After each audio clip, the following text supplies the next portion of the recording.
We have with us now speaker, writer, journalist, and political analyst, Caleb Maupin. You can follow Caleb on Twitter at Caleb Maupin and read his articles at Caleb, C-A-L-E-B, Maupin, MAUPIN.com. Good morning, Caleb. Welcome to Fault Lines.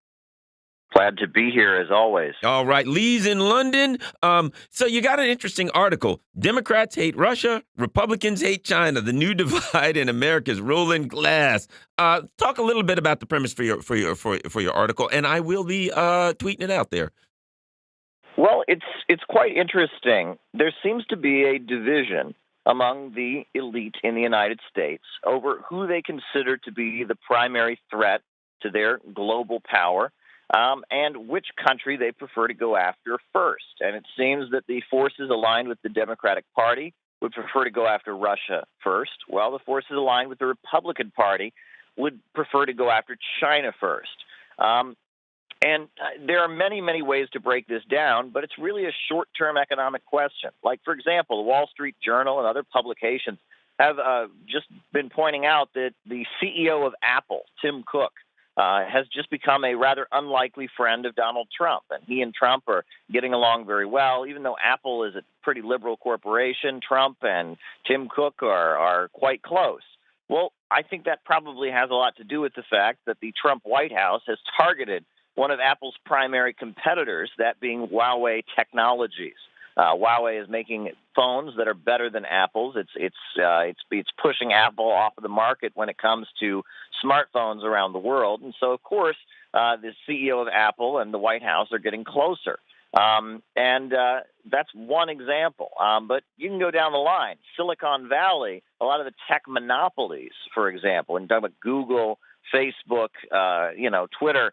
They don't want to be hostile to China. They want to get along with China. They want China's 1 billion people to all be signing up and making revenue for them and opening Facebook accounts and Twitter accounts. They want China to open up to the tech world, so they're looking to be friendlier to China. However, they've gotten this orientation that Russia is who they seem to be sympathetic to opposing, right? I think the big four super major oil companies, Chevron, BP, Royal Dutch Shell, they see China, ExxonMobil, they see China as a potential buyer, as someone, a country that needs lots of oil and needs oil imports, whereas they see Russia as a competitor. Russia is a huge exporter of oil and natural gas, and they see it as a competitor. The divide with Republicans wanting a trade war and escalating a trade war with China, with Democrats being hostile to Russia and raising Russiagate hysteria. It seems like the divide is about short-term economic interests and different financial groupings tied to the Republican and Democratic parties. Wow, Lee Stranahan. Well, let's go to Lee in London. Lee, what I find interesting about his article is, your background with Steve Bannon, and you had told me long before I knew really anything about him or anything about what's going on now that he had this, a kind of a long running anti-China thing going on. Lee, what do you have to say about Caleb's thoughts here? Well, Caleb, for one thing, let me just push back a little bit because there is an area, I found this out when I flew to London. There is a big tech area where the U.S. is catching up to China, and that is Orwellian facial recognition technology when you travel. Don't worry, the U.S. is catching up to China in that, as I found out when I boarded a plane and there was no choice but to get your face recognized. That was an interesting thing. But no, you're making a great point, Caleb. I think that, look, the right... What you're seeing is a sort of a bifurcated Cold War 2.0 going on, where back when I was growing up in the 70s, the Cold War was like everybody. It was like the USSR and the Chinese communists. Now you're right. The right has been sort of pushed into a very contradictory position on China.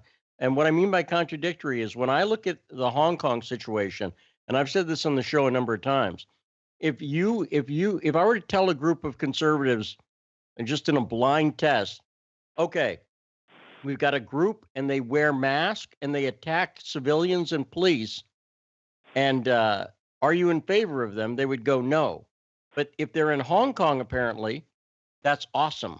And and it's really bizarre given how violent the freedom fighters are in Hong Kong, the supposed freedom fighters. They're really violent and just like attacking civilians and everything. So I think you're absolutely right. I do think that because the media culture is predominantly Democrat, that we've heard Russia, Russia, Russia more than China, China, China. But uh, I wish we didn't quite hear either one of them. And I've said I have some problems with the Chinese, and but I don't think treating them like an enemy makes any sense when we're also using their manufacturing and so on. And Garland hinted at this, but has been Steve Bannon has been a major mover and shaker. Now, Caleb? Have you heard about this film that Bannon made, like Claws of the Tiger or something like that? Have you heard about that? No, I have seen quite a few of his presentations on economic nationalism and the need for opposing China. I was particularly blown away by one of his presentations where he claimed that at the National Party Congress, President Xi was declaring that China had won an economic war with the United States, and that was a very important speech by President Xi. I went and read that speech. There was no reference to an economic war with the United States anywhere in it, and I thought that was a bizarre thing for him to say. That this was he made it sound like that was the center point of the speech. But yes, Bannon, is somebody who's worked in the Pentagon, and he sees China as the main threat to the United States, whereas a lot of the Rockefeller think tanks. And that seems to be, when you talk about liberals, the Rockefellers were Republicans during the Cold War years, the early Cold War years. But it seems that seems to be one of the main vehicles of left-wing activism, whether you talk about George Soros and the Open Society Institute, whether you talk about the Ford Foundation. It seems like Rockefeller oil money is a lot of the liberal activism that goes on, not just in the United States, but around the world, a lot of the color revolution disruption, and that's oil money. And it seems that big oil faction has singled out Russia as their primary target. Let's not forget, China is a huge manufacturer. I mean, half the steel in the world today is made in China, right? Huawei Technologies is the biggest telecommunications manufacturer in the world. China is leading the world when it comes to electric cars and the electric car market. Nobody even comes close. So it seems like this divide with manufacturing companies, being favoring the trade war with China, and the big four super major oil companies targeting Russia. That seems to be the big division. Now, the big four super major oil companies, they also have another enemy that's domestic, and that's the fracking companies, right? The fracking cowboys. They would like to put them out of business, and they've done a pretty good job. That oil price drop under Obama really starved out a lot of their competitors and also had a big effect on Iran, Russia, and Venezuela. And we saw that during the Obama years, those dramatically low oil prices. So these divisions between the American elite are very, very important. I mean, let's not forget, the big oil. People always think big oil is so conservative and right wing, but it was the Rockefellers that brought us the sexual revolution. Alfred Kinsey, the Kinsey Report, Margaret Sanger, and Planned Parenthood. That was all the result of Rockefeller money. They have been sexual libertarians of the Rockefeller family for many generations. Right.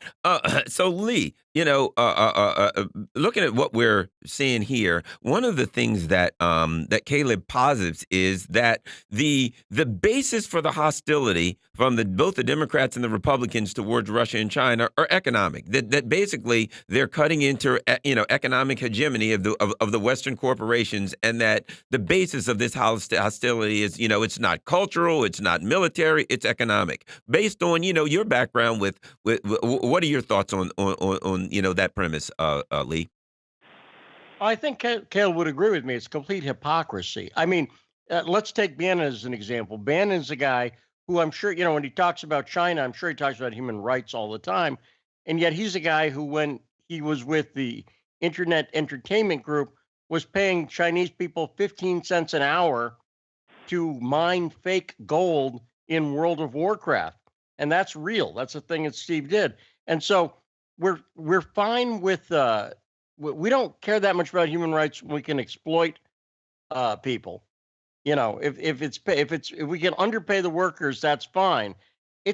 And I think the hypocrisy is really on display in this Hong Kong situation. Now the problem is, and I think I'd love to hear Caleb's take on this, but I think there's still residual commie hangover. I don't know how else to put it. But in America, we spent so many decades talking about the commies that I hear people talk about Vladimir Putin, and sometimes they go, "Well, he's a commie," and I'm like, "No, he's not." And even the Chinese are not. They've got a largely market economy, even though they call themselves the Communist Party. It's a market economy with some degree of central planning. But Caleb, what's your take on that? You're smarter than I am about some of this stuff. Well, in the 1990s, Russia did have total free market capitalism. I mean, it was the Yeltsin administration, and they had economist Jeffrey Sachs from Columbia University, and they were privatizing everything and selling it off to the highest bidder. And it was a nightmare. The 1990s, you had what they called, I think it was the economist Thomas Gunder Frank, he called it economic genocide. People were just fleeing the country in mass, the sex trafficking, drug addiction. They had a free market experiment in the 1990s after the fall of the Soviet Union, and it was a nightmare. And the way Putin resolved it was by putting his academic thesis into effect, right? As an academic student, he wrote his dissertation about how the way to fix up the Russian economy was with what he called national champions. And he draws in his academic thesis from Adam Smith, from Marx, from different economists, and he puts together this theory that Russia could reboot its economy by using oil and gas and creating two state-controlled mega corporations to reboot the economy. And that's been very successful in Russia. And the Putin administration, they came in 1999, 2000. It took them a long time to really readjust Russia's economy. But at this point, Russia's economy is centered around two state-controlled mega corporations, Rosneft and Gazprom, an oil company and a natural gas company, and that exporting their energy resources is a way they can reboot it. And they've really revitalized the economy, not just in terms of industrial output, but now there's a big farming boom going on in Russia, where they've had some of the biggest harvests they've had since like the 1970s. Some of the biggest, outputs of wheat and grain and. And let me add this, Caleb. Didn't a couple of the things such as soybeans that we were supplying to China, and with all the trade war, if I'm not mistaken, a lot of those they're getting them from Russia now, right? Like billions of dollars in agricultural goods. Indeed, and this farming boom in Russia is largely a result of Obama, right? The Obama administration, in response to the Ukraine crisis, imposed agricultural sanctions on Russia, and the EU and the United States stopped selling them farming products.